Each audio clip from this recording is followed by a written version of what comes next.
প্রতি বছর SSC board পরীক্ষায় সেট গঠনের তালিকা এবং গঠন পদ্ধতি নিয়ে একটা না একটা প্রশ্ন প্রত্যেকটা বোর্ডে আসবে। তাই এই টাইপ থেকে একদম কোন কোন কোশ্চেন আসতে পারে হাতে কলমে আজকে শিখিয়ে দিব। তাহলে কথা না বাড়িয়ে চলো শুরু করি। সর্বপ্রথম তালিকা ও গঠন পদ্ধতি থেকে এই টাইপের একটা ম্যাথ আসতে পারে যে উৎপাদকে বিশ্লেষণ করে তোমার ম্যাথটা করা লাগবে। দেখো বলে দিছে এক নাম্বারটা, তাহলে আমি এক নাম্বারটা দিয়ে শুরু করি, তাই না? এক নাম্বারটা দিয়ে শুরু করি। দেখো প্রথমে x বলে দিছে ন্যাচারাল নাম্বার। আচ্ছা ন্যাচারাল নাম্বার কারা কারা? ন্যাচারাল নাম্বার যখন বলবে ভাইয়া একটা জিনিস মনে রাখবা, ন্যাচারাল নাম্বার হচ্ছে এক থেকে বড়, 1 সহ এক থেকে বড় যত খুশি তুমি পজিটিভ নাম্বার নিতে পারবা। আর যখন z বলা থাকবে, z বলা থাকলে তুমি শূন্য সহ এদিকে মাইনাসের যত মান আছে এদিকে প্লাসের যত মান আছে এগুলো সবগুলো তুমি নিতে পারবা। বুঝতে পারছো? এখন দেখো আমাকে বইলা দিছে এটা ন্যাচারাল নাম্বার হতে হবে আর এইটা থেকে আমার মানটা বের করা লাগবে। তো আমি করি, প্রথমে আমার এটা শুরু করি। দেখো দেওয়া আছে, দেখো এই টাইপের ম্যাথ কিন্তু এটা একটু কনফিউশনাল ম্যাথ। এই টাইপের ম্যাথ অনেকগুলাই আছে বইয়ে, কিন্তু এই ম্যাথটা সবথেকে কনফিউশনাল। বুঝাচ্ছি, দেখো x² + 3x + 2 এইটাকে এটা সমান 0। এখন তোমরা তো উৎপাদকে বিশ্লেষণ করতে পারো, কিন্তু এই ম্যাথটাতে যে ঘাপলা আছে এই ঘাপলাটা কি? সর্বপ্রথম আমি উৎপাদক বিশ্লেষণ শুরু করে দিই, তাই না? প্রথমে আমি কি করলাম, x² রাখলাম প্লাস ফার্স্টে আমি 2x দিই, 2x + x, তাহলে দুইটা x আর একটা x যোগ করলে তিনটা x হয়, তাই না? দুইটা x আর একটা x। দেখো এটার নিয়মটা কি জানো?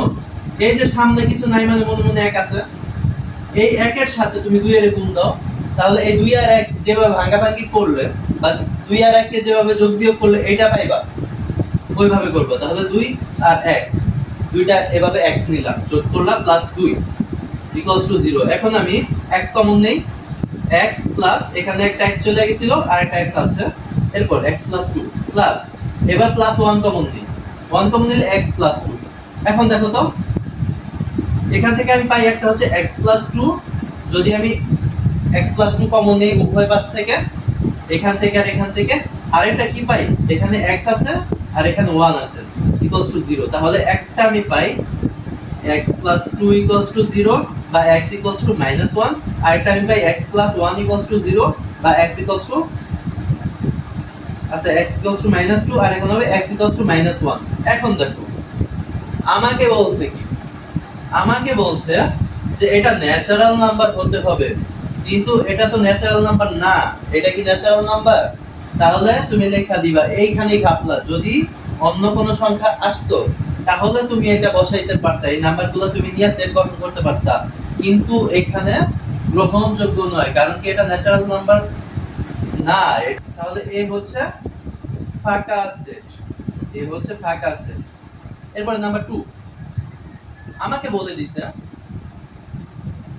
x হচ্ছে ন্যাচারাল নাম্বার, মানলাম ন্যাচারাল নাম্বার, x কে স্কয়ার করলে 15 থেকে বড় হতে হবে এবং 255 থেকে ছোট হতে হবে। তাহলে আমি কি করব? আচ্ছা ধরি প্রথমে আমি এটা লিখব, প্রথমে এটা তুইলা নিবা, ঠিক আছে? এখানে জায়গা নেই বলে আমি তুলছি না, প্রথমে এটা তুইলা নিবা। তারপর তুমি ধরি x সমান, এখানে আমি ধরি লিখব, তাই না? ধরি x সমান যদি 1 হয় তাহলে কি হবে, x² সমান 1 এর স্কয়ার করলে 1। এটা হচ্ছে 15 থেকে, দেখো 15 থেকে ছোট, এটা গ্রহণযোগ্য নয়। পরেরটা তুমি করে নিবা, ঠিক আছে? পরেরটা তুমি করলেও হয় না করলেও হয়, কারণ এখানে গ্রহণযোগ্য নয়। x সমান যদি আমি 2 ধরি, 2 ধরলেও x² সমান 2 দুগুণা 4, এটাও তো 15 থেকে ছোট। আচ্ছা এরকম ভাবে 3 ধরলাম, 4 ধরলাম, এই দেখো 3 ধরলেও আমার হবে না, এখন আমার 4 ধরা লাগবে, তাই না? x সমান যদি আমি 4 ধরি, এইবার x² সমান 4 4 16, যা 15 থেকে বড়, এইটা গ্রহণযোগ্য হবে। এইবার আমি চেষ্টা করি তো এইদিকে x³ সমান কত, এবং x³ x এর যদি আমি কিউব করি, দেখো x এর কিউব করলে, তাহলে আমি কার কিউব করতেছি, 4 এর কিউব করতেছি, তাই না? 4 কে কিউব করলে হয় 64। দেখো তো 255 থেকে ছোট আছে কিনা? হ্যাঁ, অবশ্যই 255 থেকে ছোট। তাহলে এটা গ্রহণযোগ্য। এখানে সাইড দিয়ে লেখা দিবা গ্রহণযোগ্য নয়, গ্রহণযোগ্য নয়, এটা গ্রহণযোগ্য।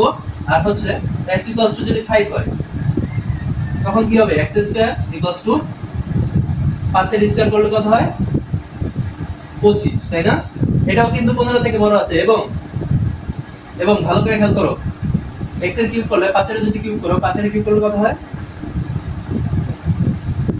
125। এটাও কিন্তু 255 থেকে ছোট আছে, তার মানে এটাও হবে।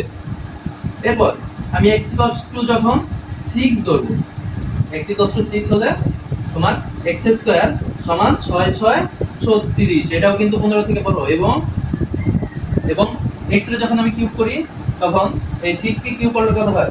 6 উপরে কিউব 200, দেখো 216, এটাও কিন্তু 255 থেকে ছোট, এটাও মিলছে। এরপর একটা মিলবে না, আমি বুঝাচ্ছি। দেখো x যখন 7 হয়, তখন x স্কয়ার 7 7 49, এটা 15 থেকে বড়, এটা মিলছে। এবং এই যে এখন দেখো মিলবে। এখন যদি আমি x কিউব, তাহলে 7 কে আমি কিউব করছি, তাই না? 7 কিউব, 7 কে যদি আমি কিউব করি, কিউব করলে হয় 343। এখন দেখো এই 343 কিন্তু এর থেকে বড় হয়ে যায়, 255 থেকে বড়, সুতরাং এটা গ্রহণযোগ্য নয়। এখন আমার তাহলে সেটটা কি হবে? সেটটা হবে a = সুতরাং a = হবে তোমার কারা কারা? আমার 4 দিয়া মিলছে, 5 দিয়ে মিলছে, 6 দিয়ে মিলছে, a = 4 5 6। 3 নাম্বারটা কি বলছে? এটা হচ্ছে ন্যাচারাল নাম্বার, মৌলিক সংখ্যা হতে হবে। মৌলিক সংখ্যা কারা কারা? মৌলিক সংখ্যা বলতে কি বোঝায়? এক এবং ওই সংখ্যাটা ছাড়া অন্য কোনো সংখ্যা দিয়ে নিঃশেষে বিভাজ্য হয় না। তুমি অন্য কোনো সংখ্যা দিয়ে তুমি ভাগ করতে পারবে না, সোজা কথা। আমি প্রথমে মৌলিক সংখ্যাগুলো বের করি। মৌলিক সংখ্যাগুলো হলো, প্রথমে এভাবে লিখবা, মৌলিক যেহেতু নাম্বার পাইতে হবে একটু বড় করে লিখতে হবে, তাই না? মৌলিক সংখ্যাগুলো হলো, এটা হচ্ছে 1 2 3, তারপরে 5 7 ডট ডট ডট। ভালো কথা। এখন আমাকে বলে দিয়েছে 2 থেকে বড় অথবা সমান হইতে হবে এবং 7 এর থেকে অবশ্যই ছোট হতে হবে, তার মানে আমি 7 আমি নিতে পারবো না। আচ্ছা, তাহলে a = কত? a = এই শর্ত অনুযায়ী, তাহলে দেখবা যে শর্ত অনুযায়ী a = হবে 2 হবে, 3 হবে, আর হবে 5। দেখো 2 আমি নিতে পারবো যেহেতু সমানও আছে, কিন্তু 7 আমি নিতে পারবো না, সুতরাং এখানেই শেষ। a সমান ন্যাচারাল নাম্বার, ভালো কথা, ন্যাচারাল নাম্বার। 12 এর গুণনীয়ক। এখন আমি তাহলে এটাকে আমি 4 নাম্বার দেই, তাই না? 4 নাম্বার, তাহলে 4 নাম্বার 12 সমান, 12 সমান কত? 1 গুণন 12, তারপরে 2 গুণন 6, তারপরে 3 গুণন 4। এরপর একটা যদি করতে যাই 4 গুণন 3, তার মানে ঘুরে আমার এদিকে আসতে আসতে তাই হবে না। সুতরাং 12 এর গুণনীয়ক গুলো কত? 12 এর গুণনীয়ক সমূহ হলো 1, তারপরে ছোট থেকে বড় দিকে যাও, 2 3 4 6 আর হচ্ছে 12, তাই না? এখন তাহলে আমি, সুতরাং এই সেটটা কত? এই সেটটা হবে এইটাই, 1 2 3 4 6 12। এখন আমাকে তো বলছে গুণনীয়ক, যদি বলতো 12 এর গুণিতক ভাইয়া, যদি বলতো a সমান b সমান, ধরে নিলাম b সমান সেম সেম করে যে 12 এর গুণিতক, তখন কি করতাম? তখন আমি b একটা বের করি। b সমান 12 এর গুণিতক হবে কারা? আচ্ছা দেখো 12 এর গুণিতক, আচ্ছা 12 এর গুণিতক না, এখানে আমি বললাম যে 4 এর গুণিতক, 4 এর গুণিতক বললাম, ঠিক আছে? 4 এর গুণিতক এবং অবশ্যই 12 থেকে ছোট, এবং 12 থেকে, এটা কি হবে? এটা হবে যে x = 12 থেকে ছোট, তাই না? 12 থেকে ছোট হবে অথবা সমান হবে, সাপোজ ধরে নিলাম অথবা সমান। তাহলে আমার কে কে আছে 4 এর গুণিতক? প্রথমে লিখবা যে 4 এর, প্রথমে এটা তুলবা, তোলার পরে 4 এর গুণিতক গুলো হলো 4, তারপরে 5। আচ্ছা, প্রথমে হচ্ছে 4, তারপরে 8, 12, 16, এভাবে ডট ডট ডট যাইতে থাকবে এই নামতা অনুযায়ী, 4 এর নামতা অনুযায়ী, মানে নামতা, সোজা কথা। গুণিতক মানে কি? নামতা। এখন গুণিতক মানে সব সময় মনে রাখবে গুণিতক হলো নামতা।